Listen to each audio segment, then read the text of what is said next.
Hi guys, இன்னைக்கு ரொம்ப போர் அடிச்சது. என்ன பண்ணலாம்னு யோசிச்சுட்டு இருக்கும் போது தான் சாக்லேட் பனானா பேன்கேக் செய்யலாம்னு யோசனை வந்துச்சு. வீட்டில் இருக்க பழுத்த செவ்வாழை எடுத்துட்டு அதை டக்குன்னு உரிச்சு அது மிக்சியில் போட்டுட்டு நெக்ஸ்ட்டு அது கூடவே தேவையான அளவுக்கு சக்கரை தப்பு தான் இருந்தாலும் ஆட் பண்ணிக்கலாம் அப்படின்ற மாதிரி ஆட் பண்ணிவிட்டு அது கூடவே baking powder, baking soda, cocoa powder. எனக்கு சாக்லேட் ஃப்ளேவர் ரொம்ப பிடிக்குன்றதுனால நான் எல்லாத்துலையும் அதை ஆட் பண்ணிடுவேன். நெக்ஸ்ட்டு மைதாவும் கெடுதல் தான், இருந்தாலும் ஒரு நாளைக்கு பரவாயில்ல அப்படின்னு சொல்லிட்டு ஆட் பண்ணிக்கிறேன். நெக்ஸ்ட் தேவையான அளவுக்கு பால் ஆட் பண்ணி பிளெண்ட் பண்ணி எடுத்து பார்க்கவே செம்மையாக இருக்குது கைஸ்.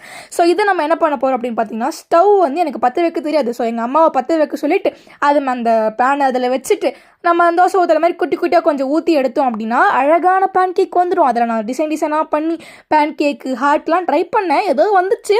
அப்புறம் அது வந்த உடனே அதில் கொஞ்சம் அலங்காரம்லாம் பண்ணி சாக்லேட் சிரப்பெல்லாம் ஊற்றி எடுத்து வாயில் வச்சா சொப்பா வேறு லெவல் டேஸ்ட்டு கைஸ். உண்மையாக தான் சொல்கிறேன், பொய்லாம் சொல்ல. ஸோ ட்ரை பண்ணி பாருங்களேன். டாடா.